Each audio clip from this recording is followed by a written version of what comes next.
Good morning, everyone. I hope that you are doing well. Okay, so this is our first recording lecture. The first chapter is the overview, just a general overview of nutrition research or the research that we do in nutrition. So I hope that you have the PowerPoint with you and that you can basically follow along. This class is really a technical class. It's very important that you follow the steps, especially if you are in a PhD level, that you need to write a manuscript. The methodology that you will be using will be critical in order for you to publish. So today is just going to be really general. If you look at the PPT, you have the examples there, just an introductory class. Will not be long today. And next week, we'll see how to write a manuscript preparation.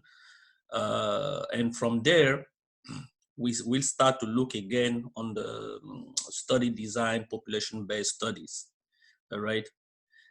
But what it is really, really important for this class is that you need to read a lot.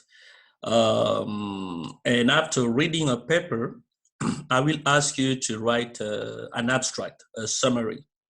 So as I give you papers, you need to read them, understand them, and write what you understood on the paper. It's only 200 words.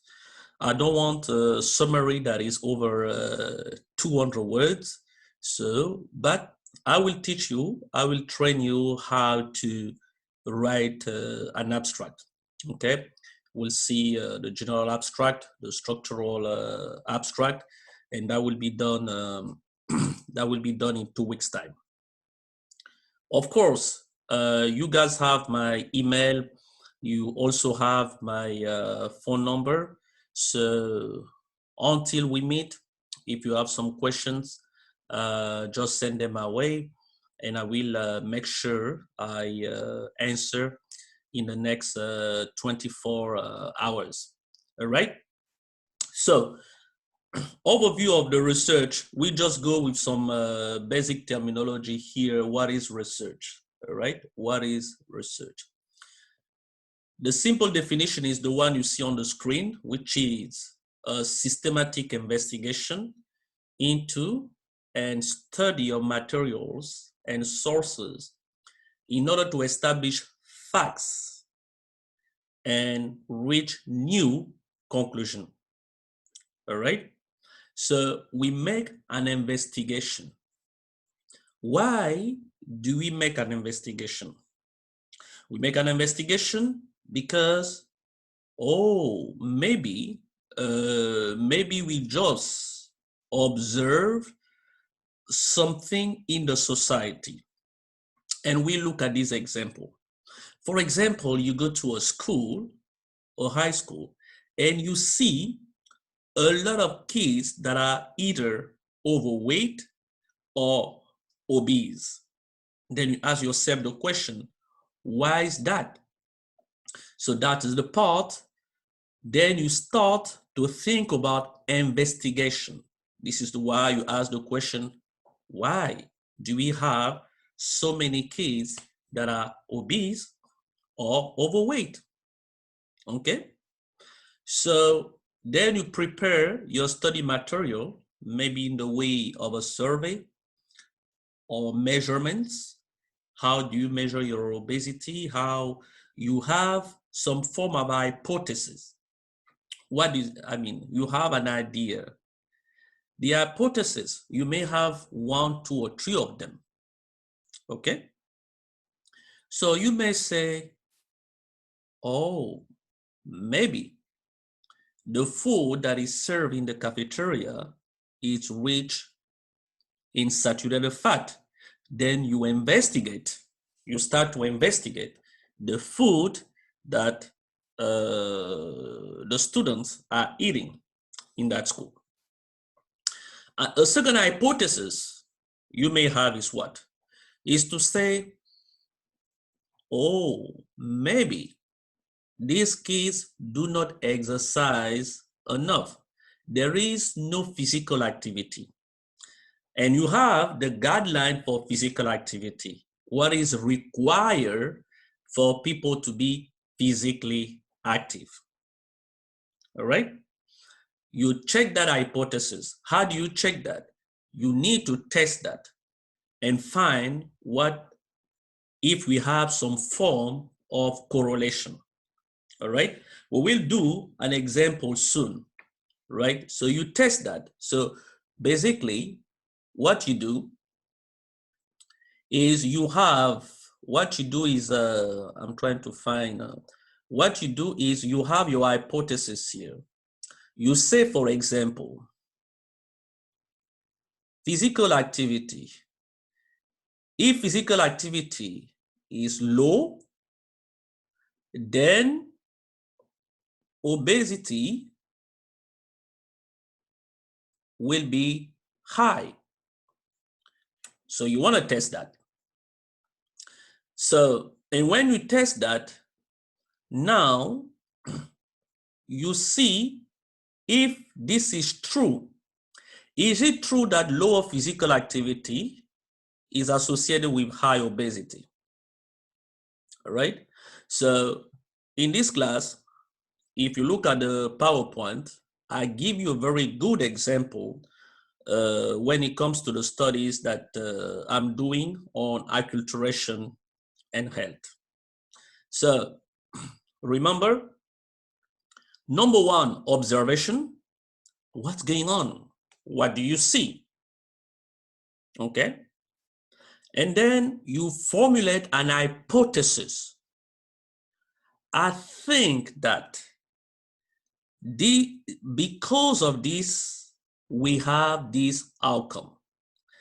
Oh, because of the cafeteria food, we have a higher level of obesity. Okay. Oh, because of these women during pregnancy, they don't have enough iron, then we are facing with the problem of anemia in pregnancy. Okay, so let's do another example here. An observation, just to be constant here with our colors. What do I observe? I observe, for example, we give an example of one country. Let's take one country. We choose Gabon, where I was born. What do we observe? Oh, the doctors observe that a lot of pregnant women have a problem that we call anemia. Observation is what? Anemia in pregnancy. So we put it here, observation. Let me just erase this first.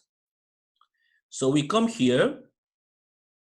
What is the observation? Observation is, sorry, I'll take my pen. Observation is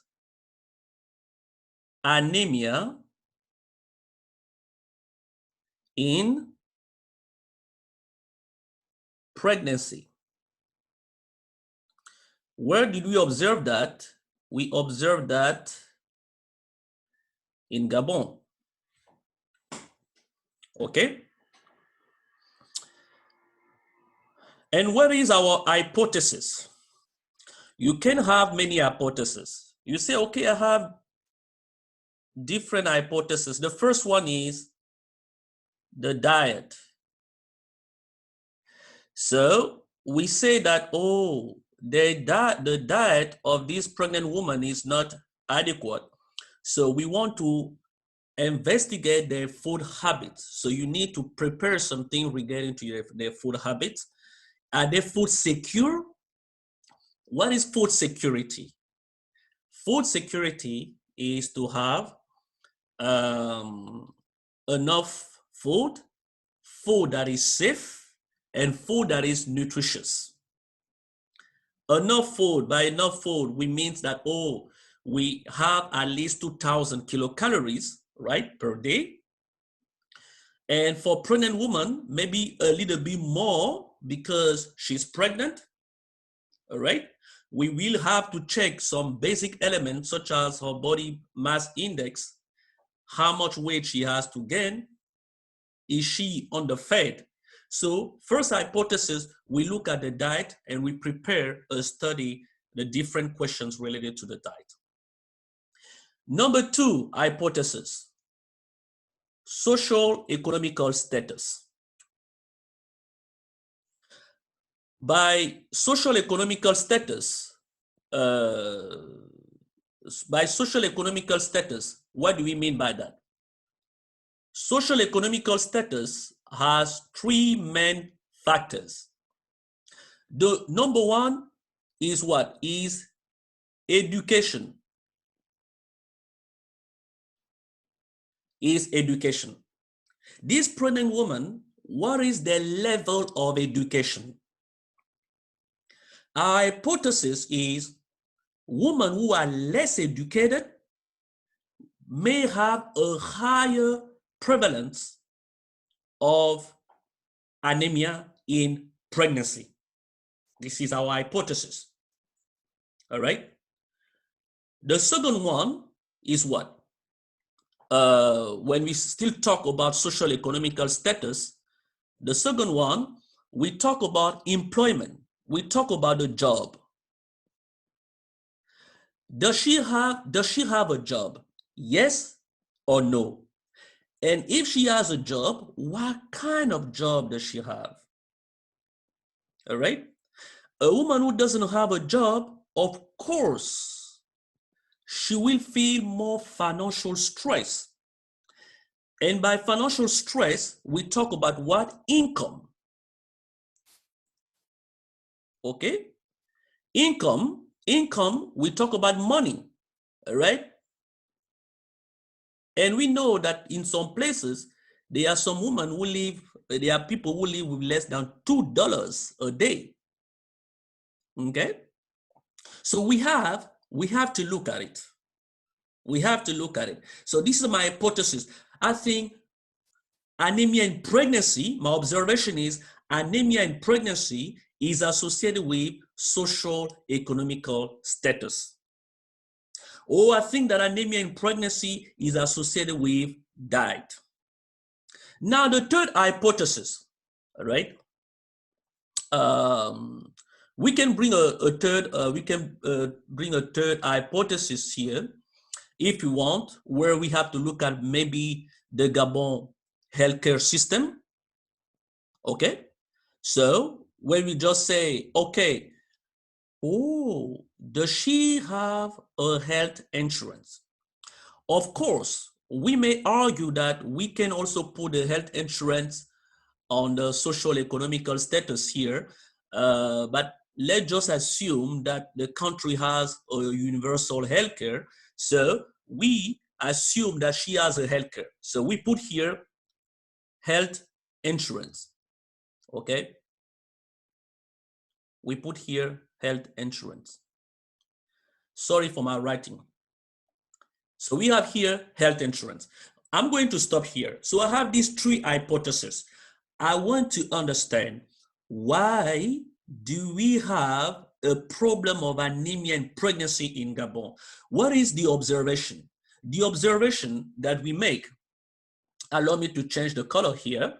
The observation that we make is anemia in pregnancy. We found it that 50% of the women who are pregnant in Gabon have that problem of anemia in pregnancy. But that's a big problem. So we have to do a study to investigate right? And after we investigate, we want to be able to establish facts. So these facts are corroborated with our studies. And then we reach the new conclusions. So then, my friends, now what do? We now prepare our study. Now we have to test our hypothesis, all right? So this is why the methodology is critical. So how do you want to test it? So you say, okay, I'm going to prepare a form of a survey, all right? And I prepare a survey where I ask questions and things like that, and in my, I also take some anthropometric measurements, okay?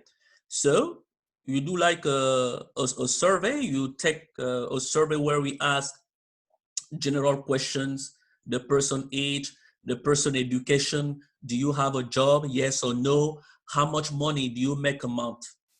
When you know how much money she makes a month, you can decide if the person is poor, the person is in the middle class, or the person is in the upper class, right? Education level, you can also categorize it. You put here primary school, you put here secondary school, and here you put university. And you try to establish the correlation. What is the relationship between pregnancy in anemia and education? Does she have a job? Does she have a job? The answer, first one is yes or no. All right. So then what is the relationship between having a job and anemia in pregnancy? There are also the question you may ask, like marital status. Is she single? Is she married? Does her husband have a job? All right. You ask a question about her age. All right. How old is she? And then we can also come and do, because we need to check the diet. All right. We need to check the diet here. So you do a nutrition assessment.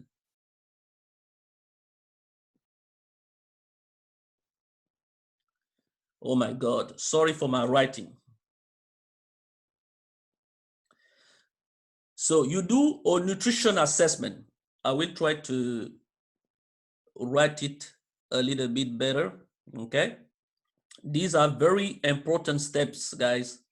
So here you do a nutrition assessment, okay? The nutrition assessment is actually done to see which part of the population is in danger of malnutrition. What is malnutrition? Malnutrition has two components. Undernutrition, meaning that you're going through food insecurity, and overnutrition, maybe you have too much energy. Overnutrition leads to obesity, and obesity will lead to non-communicable diseases. You follow me? Very, very important. So you do a nutrition assessment, and in that nutrition assessment, you can also check the body mass index and things like that. But at this stage, we don't necessarily know.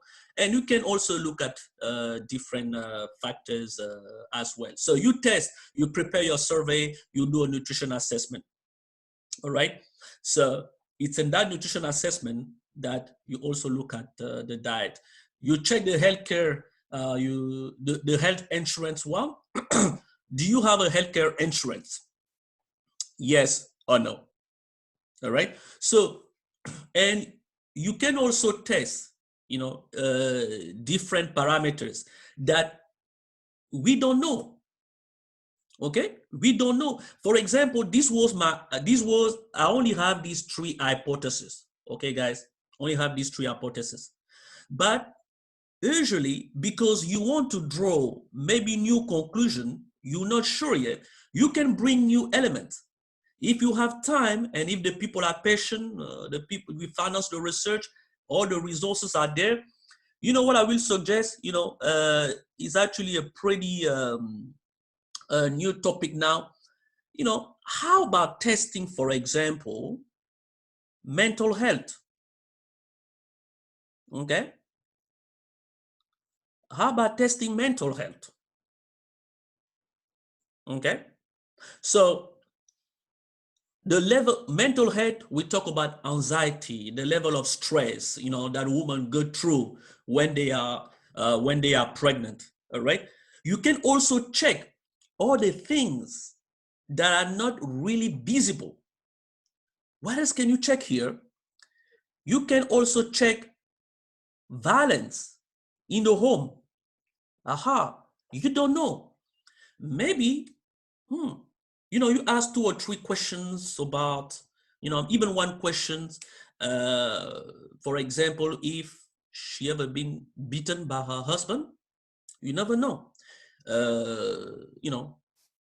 Before the pregnancy, during the pregnancy, and you can also ask, questions that are not really, we're not really, really sure, but because we're going to do some statistical analysis, you don't know which correlation you may find here.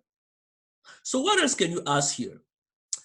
As I'm thinking about it, you can ask her if she was ready for this pregnancy or it's just an accident. Did she prepare for pregnancy? So you put here, right? You talk about the preparation for the pregnancy. All right. Did she want the pregnancy? You may also ask if the husband was for the pregnancy. And now, after you come up with, you can come up with your own idea, guys. All right. These are just things that flow through my head like this. Okay. And now, you draw the new conclusion. You may say, you do the nutrition assessment and you just realize, when you do the nutrition assessment, you just realize that there's a problem of food security. Oh my gosh, there is a relationship between food security and anemia.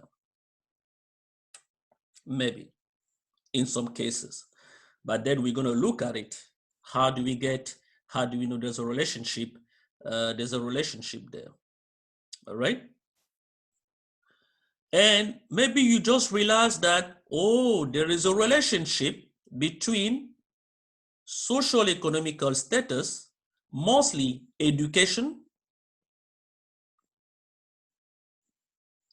and anemia in pregnancy.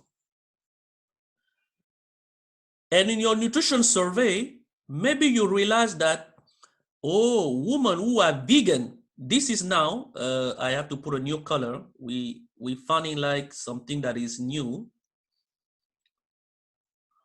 Okay. You were not ready for this. You were not ready for this, okay? But in your study, what do you just see here? Bingo. There is something new. The first two support your hypothesis. So you are not too surprised because your hypothesis is verified. You are not surprised. A problem with food security with anemia, we know that. This is what I was thinking. That's the conclusion. It's clear. Social economical status, education is associated with anemia because women who are less educated, they don't necessarily know what needs to be done and how to eat and how to go about the pregnancy. All right. So you are not too surprised there. But here we're having new conclusions, and these new conclusions are actually new observation that will lead you to a new study. What did you observe? oh my God, in Gabon, a small number of women who say that they are vegetarian, vegan, they also have a problem of anemia in pregnancy. Beep, beep, beep, beep. Now we just say, oh my God, this is getting interesting.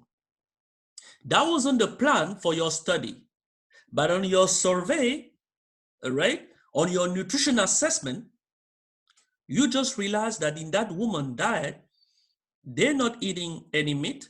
They say that they are vegetarian. So then we have a new observation.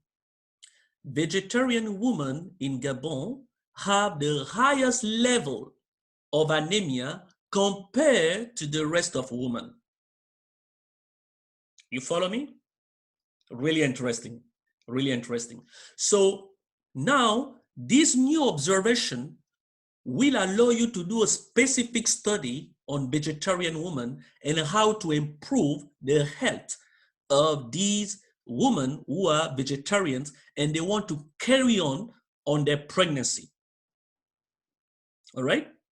So another observation, we just realized that, okay, this is the new observation. So we continue with our hypothesis here and we just see, okay, she has a health insurance. Okay. She has a health insurance, but she still has anemia. So what is the problem? Because Gabon has a universal healthcare system.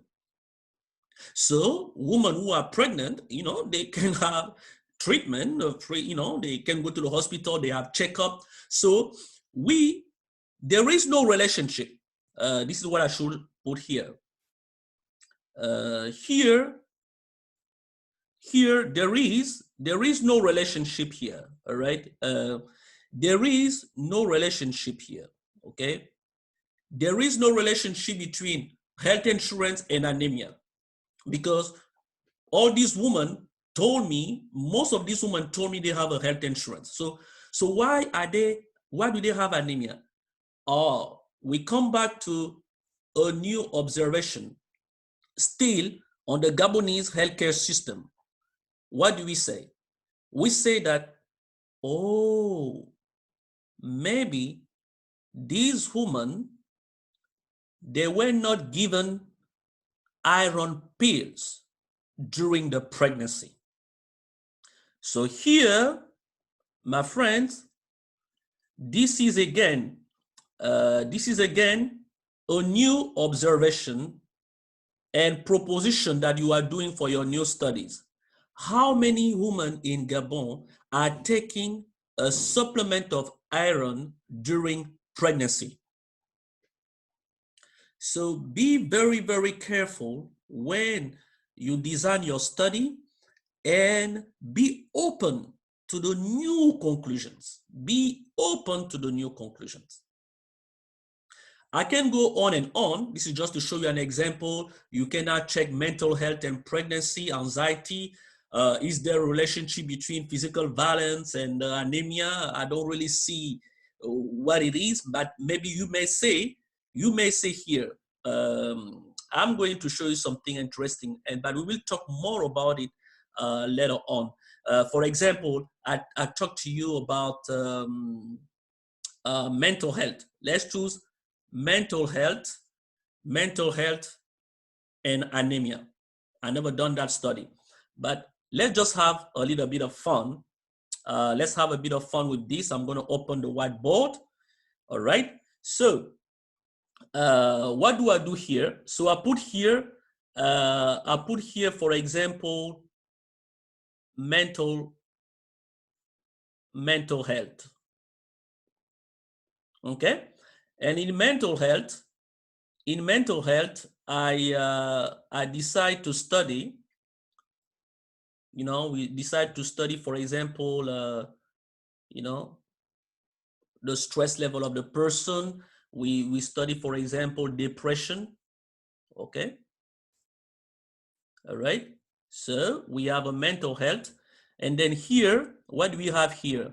So here, what do we have? We have anemia. Okay? Anemia in pregnancy. Okay?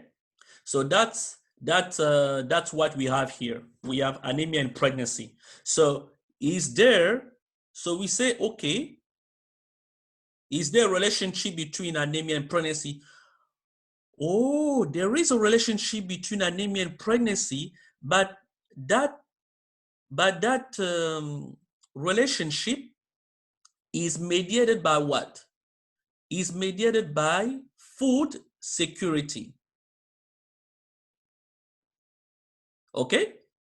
So food security, there's a relationship between mental health and food security, and there's a relationship between food security and anemia. So food security is explaining the relationship between mental health and anemia.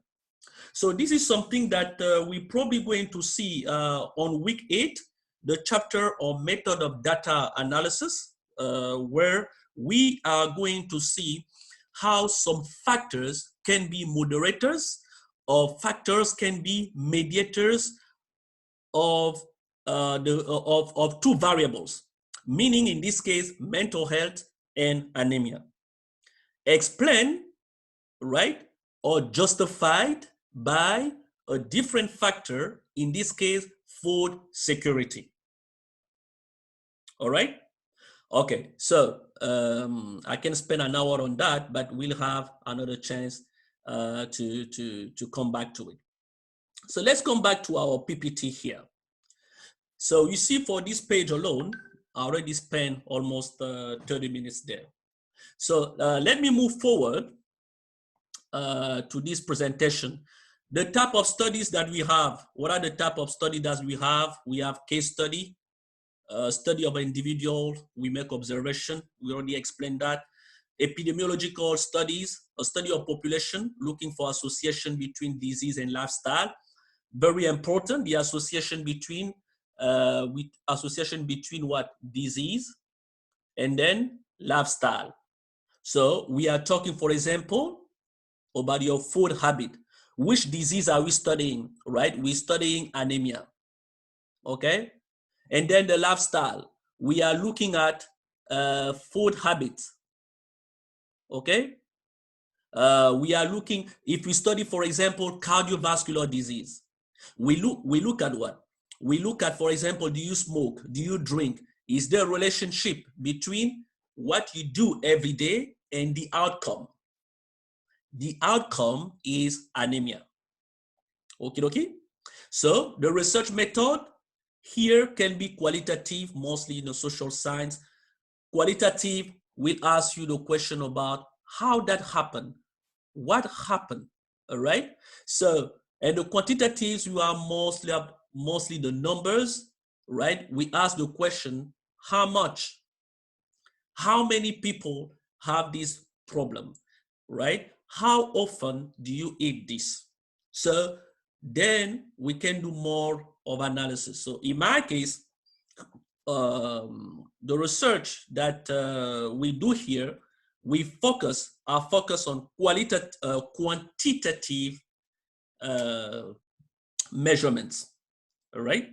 And when we will be looking at different tools, statistical applications such as SPSS that are often used, we see our focus mostly on quantitative, so we can have correlations. Okay, guys?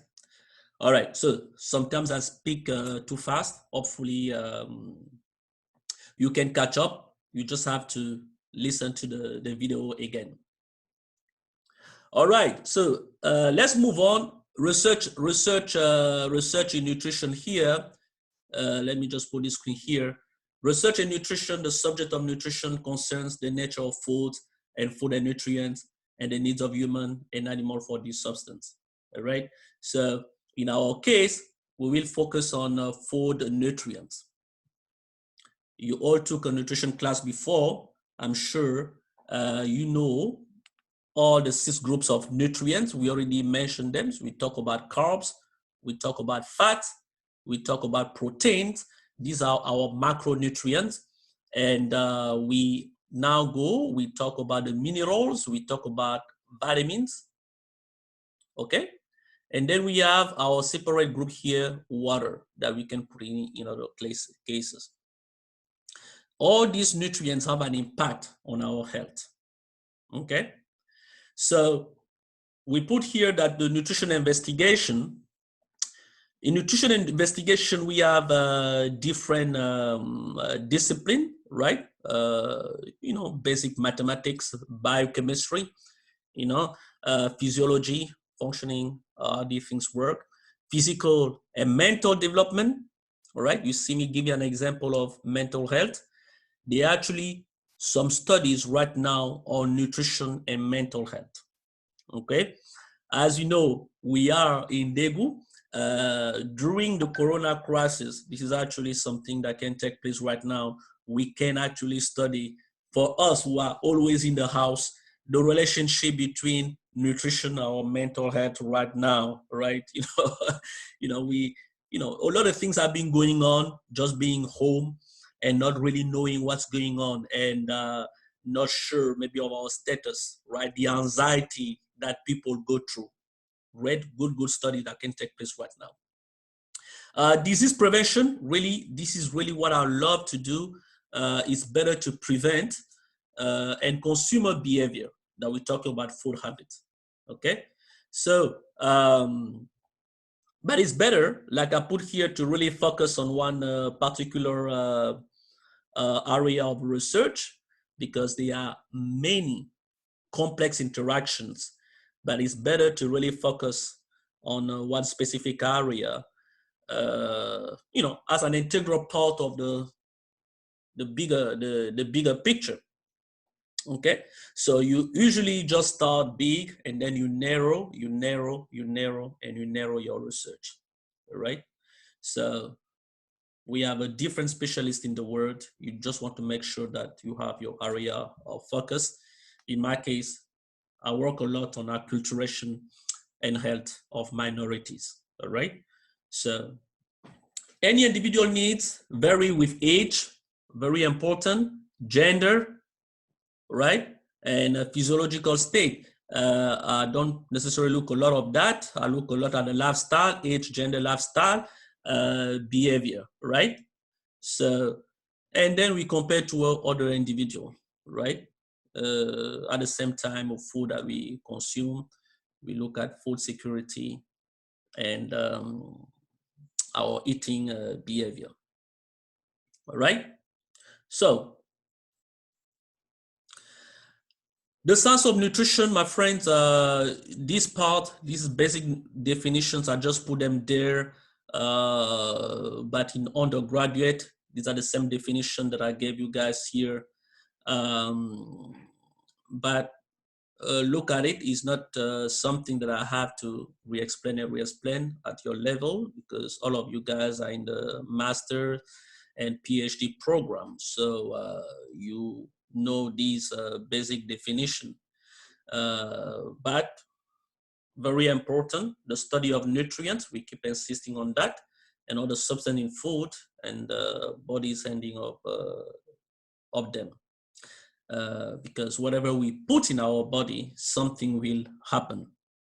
Okay, so now this is the interesting part. All right, I don't know where I can put the screen here. So this part is critical, and I want you guys to focus on that with me. We're going to do now an example, a clear example of some of my research and how I did approach it. The nutrition scientific method, as you know, most of my research right now on acculturation and hypertension, or we will say cardiovascular disease or health in Korea. In this case, I narrowed the research. I decided to study the outcome. The outcome here is what? Hypertension. Okay. So The variable is called acculturation, which is a change of culture. In summary, acculturation is what is adaptation to a new environment. Okay, guys? Put the article on my page. You need to download this article. You need to read it. All right. So it's the first article that you have to summarize. I have my abstract. You need to write your own abstract. Okay, 200 words, please. So, my friends, let's investigate this. The first stage here is what? Observation and questions.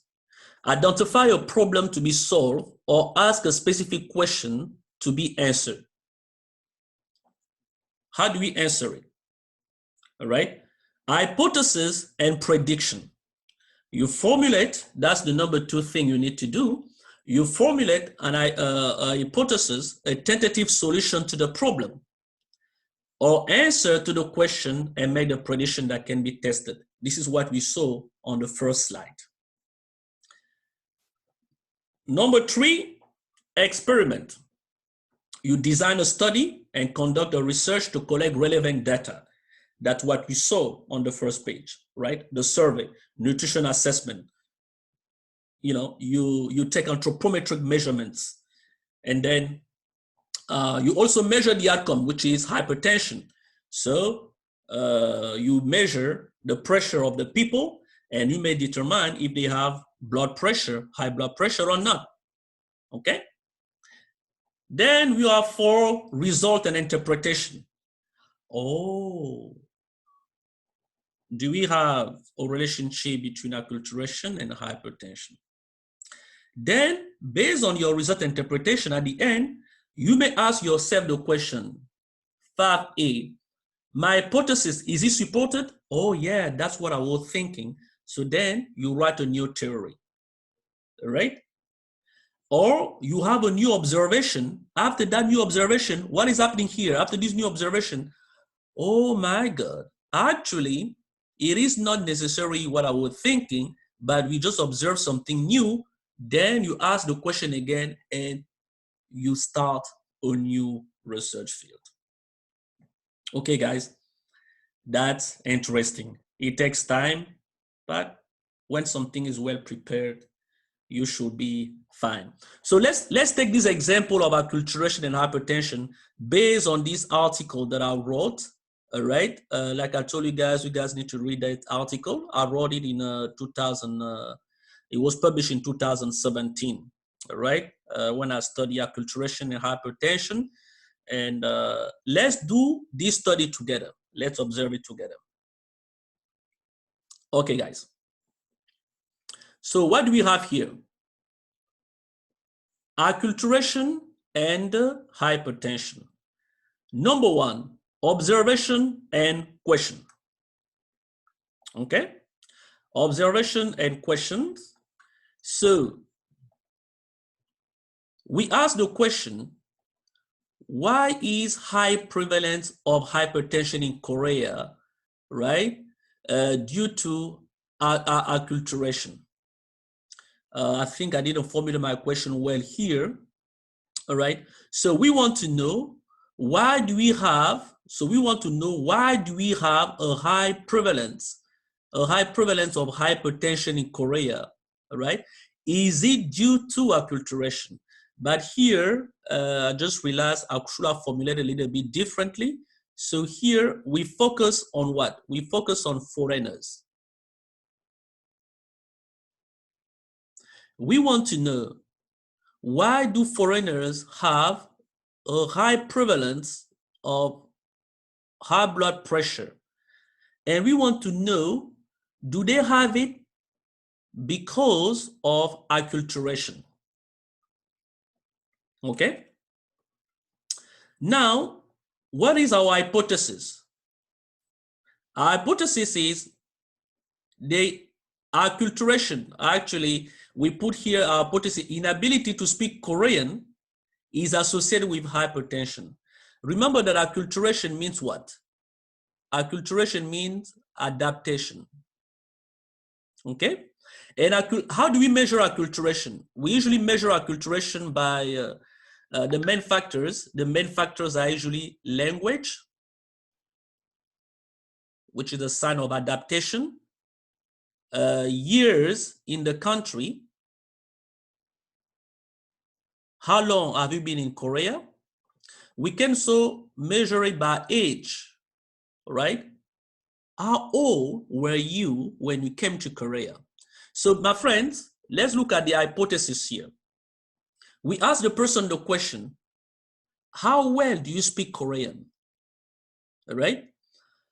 Then the second hypothesis here is, the longer you stay in Korea, the likely you will develop high blood pressure. Is it true? This is what we're thinking. I'm thinking that if you stay for a long time in Korea, okay, you will likely have hypertension. My first hypothesis was, if you don't speak Korean well, if your inability to speak Korean will make you have hypertension. Is it true? Just an hypothesis, right? Because we know, why did I formulate that hypothesis? Because we observed that in USA, the inability, for example, of some immigrants to speak English is associated with a higher level of hypertension. How about the longer of staying in Korea? We also observed that some Ethiopians, right, who went to Israel, after a period of time, they seem to develop hypertension, right? And we want to know why. So then we come to Korea and we want to know if what we observe around the world is the same of what is happening, is the same here in Korea. So you formulate your hypothesis. And like I said, I also check different variables. Experiment. Now, what did I do? I conducted a survey where I measure acculturation factors. What are the acculturation factors? Acculturation factors are here. And I also measure hypertension outcome, all right? Now you see, what did I tell you? I measure all the variables of interest, such as body mass index. Something new. Family history of hypertension. So now I'm changing a little bit. I'm saying, you never know. It's possible that the high level of hypertension may not be because of acculturation. It may actually be because your mother or your father has hypertension, all right? Maybe it's not because of Korea, okay? And we can also check the Korean diet, because we know the Korean diet has a high level of salt in it. And inside of salt has 40% of sodium, and research shows that 40% of sodium is associated, a high intake of sodium is associated with high blood pressure, okay? Simple. Result and interpretation. What are the results here? Okay, let's look at the result. Korean language proficiency was not associated with hypertension. Very important here. Was not. There is no relationship. So my first hypothesis was not supported. Right? My first hypothesis, here we put hypothesis not supported. All right? Now, what else did I observe? The duration of residence, we can see it with the old ratio. Old ratio is lower. Old ratio here, okay? Old ratio here is lower than 1, so it is not supported, okay? We want an old ratio that is over 1. What do you observe? Duration of residence in Korea over 5 years. The old ratio is over 1, almost 2 times. Here, the hypothesis is supported, right? So here, my second hypothesis is supported. So my research shows that if you stay in Korea more than 5 years, you are likely to develop hypertension. Okay? Now, next. Hypothesis was not supported. Korean language proficiency was not associated with hypertension in Korea. So, first hypothesis, not supported. Now, number 2, duration of residence. Here, what do we have here? Let me get a laser. Hypothesis is supported. New theory. So what do we have? Duration of residence in Korea over 5 years was associated with hypertension. And we now have to have new observation and questions. What are the new observations here? Age. These are the new observation. Age. If your age is between 40 to 49 years old, you are almost 4 times likely to develop hypertension. All right? These are now the new observation that were not part necessarily of our hypothesis here. Obesity. If your body mass index is over 25, like overweight or obese, you are almost 3 times likely to develop hypertension. And another observation is what? Family history of hypertension. It's over 4 times, the old ratio is 4.42, also associated with hypertension. So after this new observation, what do? You now need to develop, let me remove my screen here. You now need, after the new observation here, you now need to develop here new observation and questions. You see, we come here, we go back to new observation and question. So now we're going to study the age, and after we do that, we will now implement health policies to help people who are over 40 years old. How can they prevent hypertension? Now we're talking about community health, public health. We now go into public health policies. Now we're telling the government, this is how we can help people who are over 40 years old. This is how we can help people who are obese. We tell them, hey, exercise a lot.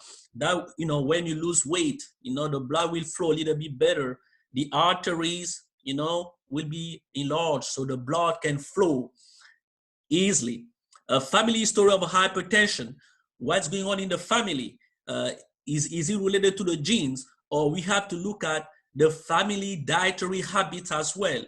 How can we modify it in the case of hypertension? So we say, for example, in terms of proposition, when we talk about the family here, we ask them to change their diet, and we propose what we call in nutrition the DASH diet, right? The DASH diet, D is for dietary approach to stop hypertension. And in this case, we have to reduce sodium consumption to help the family cope with that. All right, it tells me I have 5 minutes left, so let's go. So here, how do we go about it? We're talking about the family, we're talking about reduction of salt consumption. Okay? How do we reduce it? We have to pay attention to what we are eating. Okay? So, for example, here, what do I have? I have this ketchup. Okay? And in this ketchup, I have to read the food label. And in the food label, I have what we call the daily value. That daily value is different from, sometimes it's the same, but usually different from the dietary reference intake. Okay? So we have the daily value. Daily value is how much you are actually eating. The dietary reference intake is actually how much you need to eat. So here, please, I would like you to read that definition, that difference I just put here. The dietary reference and daily value both provide information about nutrients, but dietary reference intake establish guideline of what? How much nutrient you need. Okay, my friends? Dietary reference intake, remember that we gave the definition of the science of nutrition, read the relationship between the nutrients, right, and the action in your body. How much nutrient do you need? For example, if I take the example of sodium, let me change the color here, sorry. I take the example of sodium found in salt, sodium found in ketchup, okay? Here, we look at the daily value and we look at the dietary reference intake. The dietary reference intake is often different. The one that I use is for the American Institute of Medicine. So the dietary reference intake for sodium in the American Institute of Medicine, when we talk about the DASH diet, is around 1,500 milligram. But the daily value, right, that we have is usually 2,400 milligram. Even the World Health Organization will go with 2,400 milligram, okay? Department of Agriculture will go with 2,000 milligram, right? A spoon of salt, okay? So I prefer you to go with the dietary reference intake if you have a problem with hypertension. So you do your research based on that. If you study hypertension, then on your nutrition assessment, you try to see how people eat. But the daily value is different, right? The daily value tells you how much of nutrients you are actually getting from the food, okay? So it gives you the portion size, it tells you how much. So please go to, I will not spend time on it, go to my YouTube channel. I'm giving a class on how to read nutrition facts information, right? The food label. There's a whole class on it. I will not. This is just to illustrate you on our methodology. So I will not spend time on this one. Okay, go to my YouTube channel and you will see it. So here you have the nutrition facts. Here it gives you the percentage daily value. Okay, so for example, for fat, here we have, let me change the color, it's not really showing here. Let's go red. For example, for fat here is 12 grams of fat. But the question is how much fat do I need? Do I actually, the daily value for fat is 65 grams. So if you do 12 grams divide by 65, you're going to have around 18%. So that's the percentage daily value. So since we were talking, for example, about sodium, let me find the eraser here for my friend sodium. Let's stay on the sodium. Okay, guys, let's stay on the sodium. I'm going to finish with this. We keep it red. So I look at here, the sodium is what? 470 milligram. Okay. And what is the daily value for sodium? Sodium is here. You see, daily value for sodium is 2,400 milligram. How about the dietary reference intake? Do I have sodium here? Yes, I have sodium here. So you can see that if you are a man from 19 to 70 years old, It is 1,500 milligram. Okay, it's telling me it's 1 hour. So I'm gonna take some extra minute to finish this class. Some extra minute here is 1,500 milligram. You can see that the dietary reference intake for the sodium is different from the one from the daily value here.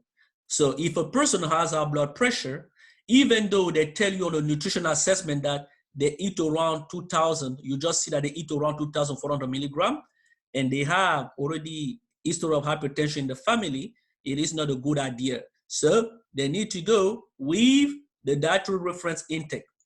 Okay, the same thing for example, iron. If we talk about the problem of anemia in pregnancy, okay, so you look at the same thing. Iron here is 18 milligram, but what is the difference? Daily value is the same if you are a man or if you are a woman. It's the same. It's not changing. But let's look at here. Okay, let's look at iron here. Okay, I get my pen. Let me find another color. Okay, let's go blue here. So let's focus here on the iron. Daily value is 18 milligram. This is for everybody because when people make the food, they make it for everybody. They don't just say for men, women of this age. They don't specify that. Okay. So then what do we do here? We have an iron. The dietary reference intake here will be different for men and women. Male, 19 to 18 years old, 70 years old, men only need 18 milligram per day of iron. How about women, 19 to 50 years old? They need more than double, all right? Somebody will ask me, oh, okay, why do women will need more than double? The answer is simple. This is why you have to be careful when you do your study. You have to be careful. So here, women lose blood every month. By losing blood, okay, we lose iron, okay? So they need to actually consume more iron. And let's come here for women in pregnancy now. Oh la la. Okay, pregnancy now, you see, is even higher, 27 milligram. We go from 18 to 27. Why? As the baby is being formed and everything, so she's consuming for her and for the baby. Okay. Okay, guys. So thank you for your time. I will stay available for the questions, and I'll talk to you on the next class. So the next class will be on manuscript preparation, writing an abstract.